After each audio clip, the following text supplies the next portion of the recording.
ദൈവനാമത്തിന് സ്തുതി ഉണ്ടായിരിക്കട്ടെ. എൻ്റെ പേര് റോസ്മേരി ജോബ്. ഞാൻ അയർലൻഡിൽ നഴ്സായിട്ട് ജോലി ചെയ്യുകയാണ്. ഇതെൻ്റെ ഭർത്താവ് ജെബിൻ ജോസഫ്. ഇതെൻ്റെ വാവ ആൽഡിസ് ജോസഫ് ജെബിൻ. കുഞ്ഞിനിപ്പോൾ 8 മാസമായി. വാവ എൻ്റെ വയറ്റിലുണ്ടായി 9ാം മാസമായപ്പോഴത്തേക്കിനും എനിക്ക് മെയ് 15 ഡേറ്റ് പറഞ്ഞിരുന്നത്. അപ്പം അയർലൻഡിൽ തന്നെയായിരുന്നു പ്രസവമൊക്കെ പ്ലാൻ ചെയ്തിരുന്നത്. മെയ് 2 തീയതി ആയപ്പോഴത്തേക്കിനും കുഞ്ഞിന് അനക്കം ഇല്ലാണ്ടാവുകയും ഹോസ്പിറ്റലിൽ അഡ്മിറ്റ് ആവുകയും ചെയ്തു. അവിടെ ചെന്ന് സ്കാൻ ചെയ്ത് നോക്കിയപ്പോഴത്തേക്കിനും കഴിഞ്ഞ സ്കാനിൽ നിന്ന്, അതായത് 1.5 മാസത്തിനുള്ളിൽ കുഞ്ഞിന് 10 ഗ്രാം മാത്രമാണ് കൂടിയിരുന്നത്.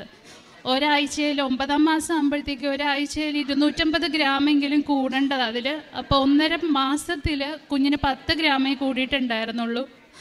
പക്ഷെ ഹാർട്ട് റേറ്റും എല്ലാം വാവയ്ക്ക് ഉണ്ടായിരുന്നു. അപ്പോൾ ഹൈ റിസ്ക് പ്രഗ്നൻസി എന്ന് ഡോക്ടേഴ്സ് പറയുകയും എനിക്കാണെങ്കിൽ നോർമൽ ഡെലിവറിക്കായിരുന്നു ആഗ്രഹം. ഞാൻ അവിടെ ഇങ്ങനെ നമുക്ക് എഴുതി കൊടുക്കാനൊക്കെ പറ്റും എന്ത് ഡെലിവറിയാണ് വേണ്ടത്, സിസേറിയൻ ആണോ നോർമലാണോ ആഗ്രഹം എന്നൊക്കെ.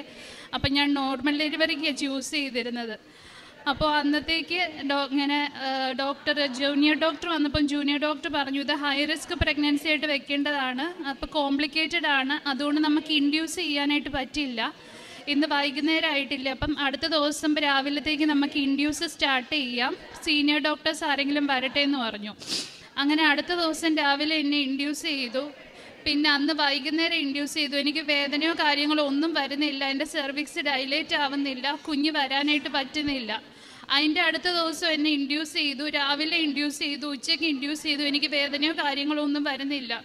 അപ്പം ഇതിൻ്റെ ഇടയ്ക്ക് നമ്മളെ കുഞ്ഞിന് സെർവിക്സിൽ കൂടെ വരാൻ വേണ്ടിയിട്ട്, ഡൈലേഷൻ വരാൻ വേണ്ടിയിട്ട് സെർവിക്സിൽ അവർ ഡോക്ടേഴ്സ് ഇങ്ങനെ കൈ ഇട്ടിട്ട് സെർവൈക്കൽ സ്വീപ്പ് എന്നൊക്കെ പറയും, അത് 11 പ്രാവശ്യത്തോളം എനിക്ക് ചെയ്തു. അപ്പോൾ ഈ 3 ദിവസമായിട്ട് ഞാൻ ഭയങ്കരമായിട്ട് വേദന അനുഭവിക്കുന്നുണ്ട്. പക്ഷെ എനിക്ക് അല്ലാണ്ട് കുഞ്ഞ് വരുന്നതിൻ്റെ വേദനയോ എൻ്റെ സെർവിക്സ് ഡൈലേറ്റ് ആവോ ഒന്നും നടക്കുന്നില്ല. അപ്പോൾ 3ാം ദിവസം വൈകിട്ടായപ്പോഴത്തേക്ക് എനിക്ക് ഭയങ്കരമായിട്ട് വേദന തുടങ്ങിയിട്ട് എന്നെ ലേബർ റൂമിൽ അഡ്മിറ്റ് ചെയ്ത് എനിക്ക് ഇൻഡ്യൂസിന് ചെയ്യേണ്ട മെഡിസിൻ്റെ മരുന്നും എല്ലാം കൂട്ടിത്തരാനായിട്ട് അവർ തുടങ്ങി. അവിടെ തുടങ്ങിക്കഴിഞ്ഞിട്ട് എനിക്ക് വൈകിട്ടായപ്പോഴത്തേക്കും ഭയങ്കര വേദന, എല്ലാ സംഭവങ്ങളും തുടങ്ങി.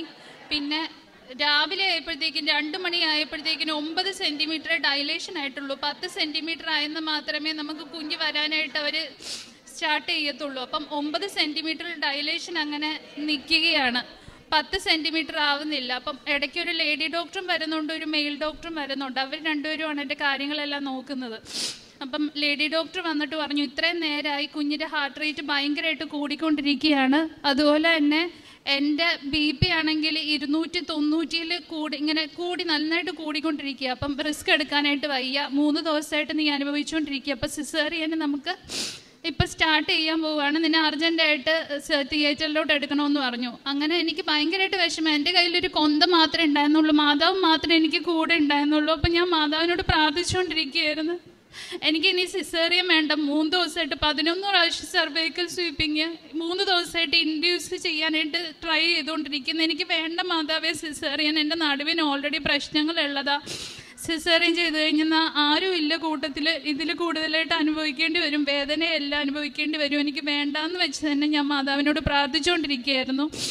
പക്ഷെ അവർ പറഞ്ഞു എന്തായാലും ചെയ്യണം, 2 പേർക്കും അതുകൊണ്ട് റിസ്ക് ഇല്ലെങ്കിൽ കോംപ്ലിക്കേഷൻ ഉണ്ടാവും, അതുകൊണ്ട് നമുക്ക് എന്തായാലും ഇപ്പം തന്നെ ചെയ്യണമെന്ന് പറഞ്ഞ് എന്നെ ഏപ്രിലും എല്ലാം ഇടിപ്പിച്ച് എൻ്റെ ഇന്ന് കൺസെൻറ്റും എല്ലാം സൈൻ ചെയ്ത് മേടിച്ച് എന്നെ ട്രോളി തള്ളാനായിട്ട് തുടങ്ങിയപ്പോഴത്തേക്ക് എനിക്കെന്തോ പെട്ടെന്ന് മാതാവ് തോന്നിപ്പിച്ചു ഒന്ന് മെയിൽ ഡോക്ടറിനെ കൊണ്ട് ചെക്ക് ചെയ്യിപ്പിക്കണമെന്ന്. ലാസ്റ്റ് വന്ന് ചെക്ക് ചെയ്തിട്ട് പോയത് ഫീമെയിൽ ഡോക്ടറാണ്.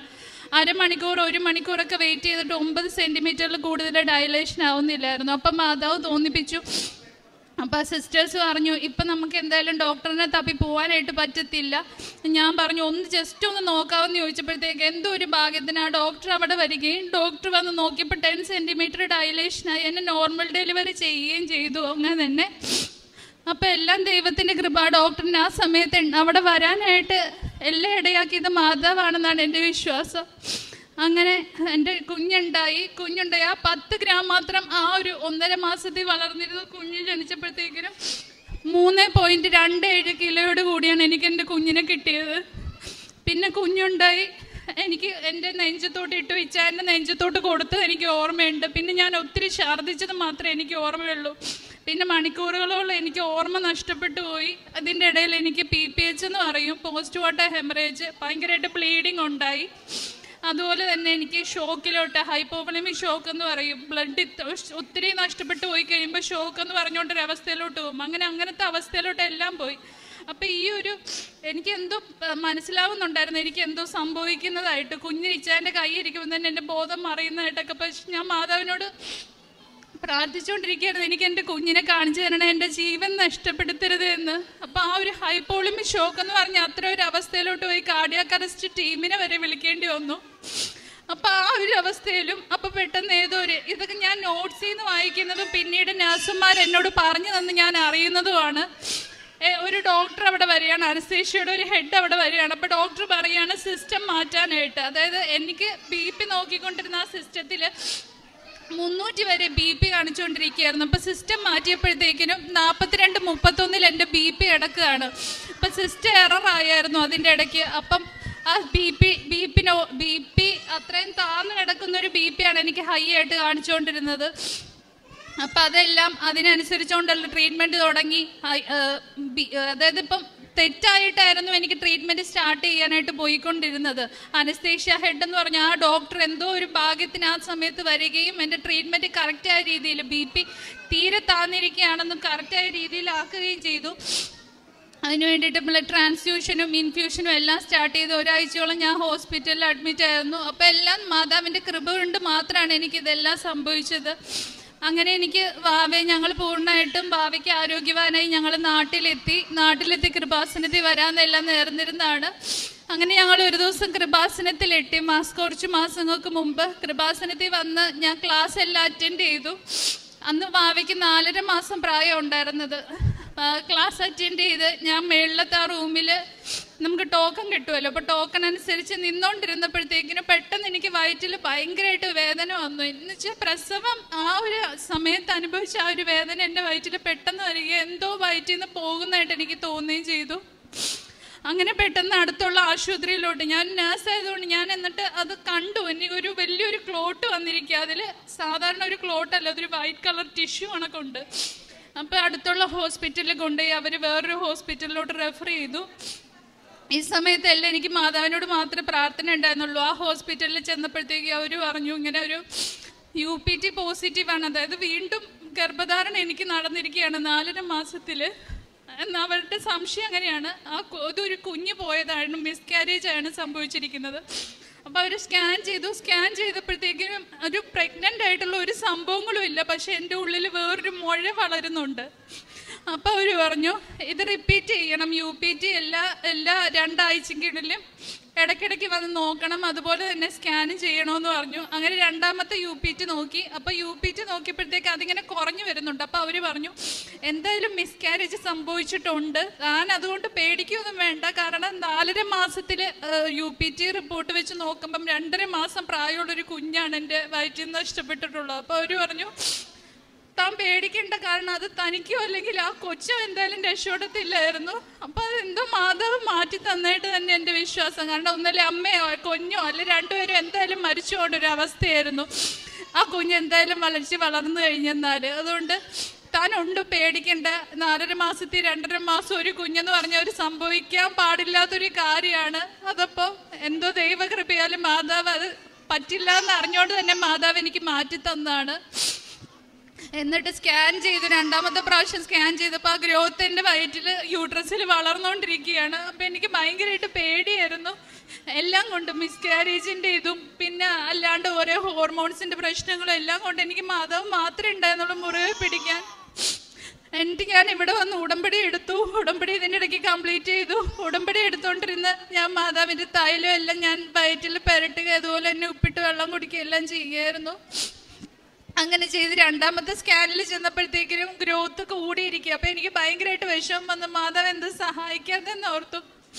പിന്നെ അതുപോലെ തന്നെ 3ാമത്തെ സ്കാൻ ചെയ്യുമ്പോഴത്തേക്ക് എന്തായാലും മാറിയിരിക്കും എനിക്ക് ഉറപ്പുണ്ടായിരുന്നു. ഇതിൻ്റെ ഇടയിലാണെങ്കിൽ എൻ്റെ കൈ ഒരു ഇഞ്ചുറി പറ്റിയിട്ട് എൻ്റെ വിരൽ ഇങ്ങനെയായിരുന്നു വെച്ചത്. ഞാനത് ശ്രദ്ധിക്കുന്നേ ഉണ്ടായിരുന്നില്ല ഇതിൻ്റെ ഇടയിൽ. അപ്പോൾ ഞാനൊരു ദിവസം എൻ്റെ വീട് ചേർത്തലയിലാണ്. അപ്പോൾ ചേർത്തലയിൽ കൊണ്ടുവന്ന് ഒരു ഹോസ്പിറ്റലിൽ കാണിച്ചപ്പോൾ അവർ പറഞ്ഞു നീര് കൂടുകയാണെങ്കിൽ കാണിക്കണമെന്നാണ് പറഞ്ഞത്. ഞാൻ അതിൻ്റെ ഇടയിൽ അത് മറന്നുപോയി. പിന്നെ ഞാൻ പുതുപ്പള്ളിയിലെ കെട്ടിച്ചേക്കുന്നത്. അപ്പോൾ അവിടെ വെച്ചിട്ട് ഒരു പ്രാവശ്യം നോക്കിയപ്പോഴത്തേക്ക് ഇങ്ങനെ കൈയുടെ അതിങ്ങനെ എല്ലാവരും ശ്രദ്ധിക്കാനായിട്ട് തുടങ്ങി. കൈ ഇങ്ങനെ നിവരാത്തത്, ഇങ്ങനെ വിരൽ ഇങ്ങനെ ഇരിക്കത്തുണ്ടായിരുന്നുള്ളൂ. അപ്പോൾ അടുത്തുള്ള ഹോസ്പിറ്റലിൽ കൊണ്ടുവന്നപ്പോൾ അയാൾ പറഞ്ഞു, താൻ നേഴ്സല്ലോട്, തനിക്ക് ഇത്ര പോലും അറിയത്തില്ല, ഇതൊക്കെ തൻ്റെ കരിയറിനെ വരെ ബാധിക്കുന്ന, താൻ IV ഇടുകയും എല്ലാ കാര്യങ്ങളും ചെയ്യേണ്ടതല്ലേ, തൻ്റെ വിരൽ അതിൻ്റെ അവിടെ ടെൻഡൻ്റെ പ്രശ്നം പറ്റിയിരിക്കുന്ന ഇത് വിരൽ നേരെയാക്കുന്ന ഒരു സംഭവം അത് പൊട്ടിയിരിക്കുകയാണ്. അപ്പോൾ അതിന് സർജറി ചെയ്തേ പറ്റുള്ളൂ, അത് ഇത്രയും നാളായിട്ട് താൻ വെച്ചുകൊണ്ടിരുന്നതുകൊണ്ട് അത് ശരിയാവുമെന്ന് പോലും അറിയത്തില്ല എന്ന് പറഞ്ഞു. അങ്ങനെ എന്നെ വേറെ ബിലീവേഴ്സ് ഹോസ്പിറ്റലിലോട്ട് റെഫർ ചെയ്തു. അങ്ങനെ അന്ന് ദിവസം അപ്പം പെട്ടെന്ന് തന്നെ ചെയ്യണം, നാളെയെങ്കിൽ നാളെ താൻ പോകണമെന്ന് പറഞ്ഞു. അങ്ങനെ അന്ന് രാത്രി ഞാൻ വന്നിട്ട് മാതാവിനോട് കരഞ്ഞു പ്രാർത്ഥിച്ചുകൊണ്ടിരിക്കുക. ഒന്നാണ് ഇത്രയും പ്രശ്നങ്ങൾ എൻ്റെ ജീവിതത്തിൽ നടന്നുകൊണ്ടിരിക്കുന്നു, കുഞ്ഞുണ്ട്, എന്താ ചെയ്യേണ്ടതെന്ന് അറിയത്തില്ല. ഒത്തിരി പ്രാർത്ഥിച്ചു, മാതാവിനോട് കരഞ്ഞു പ്രാർത്ഥിച്ചു, തൈലം പുരട്ടി. അടുത്ത ദിവസം രാവിലെ ഞാൻ എഴുന്നേറ്റിരുന്ന് ഗൂഗിൾ ചെയ്തുകൊണ്ടിരിക്കുക എന്തൊക്കെയാണ് പ്രശ്നം. ഫസ്റ്റ് ഞാൻ സാധാരണ എഴുന്നേറ്റ ഉടനെ മാതാവിൻ്റെ അടുത്ത് പോയി പ്രാർത്ഥിക്കുന്നു. അന്ന് ദിവസം ടെൻഷൻ കാരണം രാവിലെ എഴുന്നേറ്റ് ഞാൻ ഗൂഗിളിലിരുന്ന് തപ്പിക്കൊണ്ടിരിക്കുക എന്തൊക്കെയാണ് ഇതിൻ്റെ പ്രശ്നങ്ങൾ, ഇനി എങ്ങനെയാ മുന്നോട്ട് കൊണ്ടുപോവുക, എന്തെങ്കിലും എൻ്റെ പ്രൊഫഷനെ ബാധിക്കുമോ, അല്ലെങ്കിൽ എൻ്റെ ബാക്കി കൈ കൊണ്ട് ചെയ്യാൻ പറ്റുന്ന കാര്യങ്ങൾ ബാധിക്കുമോ എന്നൊക്കെ. അതൊക്കെ നോക്കി കണ്ട് ടെൻഷൻ അടിച്ച് പേടിച്ച് ഞാൻ മാതാവിൻ്റെ അടുത്ത് ചെന്ന് ഞാൻ പുസ്തകം എടുത്തപ്പോഴത്തേക്കും എൻ്റെ ഇത് കൈ നേരെ ഇരിക്കുക. അപ്പം ഞാൻ മാതാവിനോട് കരഞ്ഞു. എന്നിട്ട് ഞാൻ ഓടിച്ചെന്നിട്ട് ഈ ചായനൊക്കെ കിടന്ന് ഉറങ്ങായിരുന്നു. അവരെല്ലാവരും വിളിച്ചെഴുന്നേപ്പിച്ച് മമ്മീനെയും പാപ്പനോടും എല്ലാവരോടും ചെന്നിട്ട് പറഞ്ഞു എൻ്റെ കൈ വിരലിൽ നേരെയായെന്ന് പറഞ്ഞ്. എന്നിട്ട് അന്ന് ബിലീവേഴ്സ് ഹോസ്പിറ്റലിലും പോയി. അവിടെ ചെന്ന് ഡോക്ടറിനോട് പറഞ്ഞു ഇങ്ങനെ എന്നെ റെഫർ ചെയ്തതാണ്, എൻ്റെ വിരലിൽ ഇങ്ങനെ ഇങ്ങനെ മടങ്ങി ഇങ്ങനെ ഇരിക്കുകയായിരുന്നു, എനിക്കൊന്നും ചെയ്യാൻ പറ്റുന്നില്ലായിരുന്നു. അപ്പോൾ പുള്ളി നോക്കിയപ്പോൾ തൊട്ട് തലേ ദിവസം വേറെ ഹോസ്പിറ്റലിൽ ഡോക്ടർ നോക്കിയിട്ട് എനിക്ക് ഒന്നും ചെയ്യാൻ പറ്റാണ്ടിരുന്ന ഫങ്ഷനെല്ലാം നഷ്ടപ്പെട്ടിരുന്ന ആ കരല് എല്ലാം, അതായത് എല്ലാം സാധാരണ രീതി ചെയ്യാൻ പറ്റുന്ന രീതിയിലായിരിക്കുകയാണ്. എന്നിട്ട് അവിടെ നിന്ന് ഡോക്ടർ പറഞ്ഞിടും ഇത് ഈ കൈക്ക് ഒരു കുഴപ്പമില്ല എന്ന് പറഞ്ഞു. പിന്നെ അത് കഴിഞ്ഞിട്ട് ഞാനൊരു 2 ആഴ്ച കഴിഞ്ഞപ്പോഴത്തേക്കിനും പഴയ ഡോക്ടറിനെ തന്നെ കൊണ്ടുപോയി കാണിച്ചപ്പോൾ ഡോക്ടർ പറഞ്ഞോട്ട് അതൊരിക്കലും സംഭവിക്കത്തില്ല, അതൊരു മെഡിക്കൽ മിറക്കിൾ. അപ്പം ഞാൻ പറഞ്ഞു കൃപാസന മാതാവ് ഇങ്ങനെ പ്രാർത്ഥിച്ച് ഞാൻ എൻ്റെ കൈ എല്ലാം ശരിയാക്കിയതാന്ന്. അപ്പം ഇങ്ങനെ ഒരു സംഭവം എൻ്റെ ജീവിതത്തിൽ നടന്നു. ഇതിൻ്റെ ഇടയ്ക്ക് എൻ്റെ സ്കാൻ ചെയ്യാനായിട്ടിരിക്കുകയാണ്, ഗ്രോത്ത് അവിടെ വളർന്നുകൊണ്ടിരിക്കുക എന്നാണ് 2ാമത്തെ സ്കാനിൽ കണ്ടത്. അപ്പോൾ എനിക്ക് ഭയങ്കരമായിട്ട് വിശ്വാസമായി അടുത്ത സ്കാനിൽ അതിൻ്റെ ഗ്രോത്ത് എന്തായാലും ചെറുതാകുമെന്ന്. അപ്പം അതിൻ്റെ വളർച്ച നോക്കാൻ വേണ്ടിയിട്ട് 3ാമത്തെ സ്കാനിൽ ചെന്നപ്പോഴത്തേക്കിനും അതിനൊന്നുമില്ല, അതായത് ഒരു തുള്ളി പോലും ഒന്നുമില്ല എന്നാണ് കണ്ടത്. പൂർണ്ണമായിട്ടും മാതാവ് അത് മാറ്റി തന്നു. അതുപോലെ തന്നെ ഇതിൻ്റെ ഇടയ്ക്ക് ഞാൻ ഓസ്ട്രേലിയക്ക് മൂവ് ചെയ്യാനായിട്ട് അയർലൻഡിൽ വെച്ച് തന്നെ പ്ലാൻ ചെയ്തിട്ടുണ്ടായിരുന്നു എല്ലാം കൂടെ. അപ്പം അതിൻ്റെ ഇടയ്ക്ക് പരീക്ഷയ്ക്ക് പഠിക്കാനുണ്ടായിരുന്നു PT എന്നും പറഞ്ഞുകൊണ്ട്.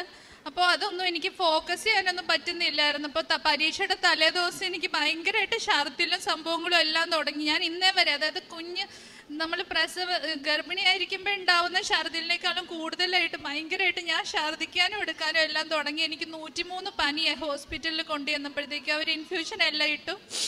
അടുത്ത ദിവസം എനിക്ക് പരീക്ഷയുള്ളത്. അപ്പോൾ എനിക്ക് ഉറപ്പായിട്ടും എനിക്ക് വിശ്വാസം ഉണ്ടായിരുന്നു മാതാവ് എനിക്ക് എല്ലാ പരീക്ഷണങ്ങളും തരും, പക്ഷെ അതെല്ലാം എൻ്റെ ജീവിതത്തിൽ നിന്ന് മാറ്റി തരുമെന്ന്. അടുത്ത ദിവസം രാവിലെ ആയപ്പോഴത്തേക്ക് എൻ്റെ പനിയെല്ലാം പോയി, എൻ്റെ പൂർണ്ണ ആരോഗ്യവതിയായി ഞാൻ പോയി പരീക്ഷ എഴുതി. എനിക്ക് നല്ല മാർക്കോടുകൂടി എനിക്കത് പാസ്സാവാനും പറ്റി. എല്ലാത്തിനും മാതാവിൻ്റെ കൃപ. അതുപോലെ എൻ്റെ ജീവിതത്തിൽ ഒത്തിരി സംഭവങ്ങൾ മാതാവിൻ്റെ കൃപയോടുകൂടി ഉണ്ടായിട്ടുണ്ട്. ഒത്തിരി പരീക്ഷണങ്ങൾ തരും മാതാവ്, എല്ലാ പരീക്ഷണങ്ങളും എനിക്ക് തന്നിട്ടുണ്ട്, പക്ഷെ അതെല്ലാം മാതാവ് തന്നെ മാറ്റി തരികയും ചെയ്യും.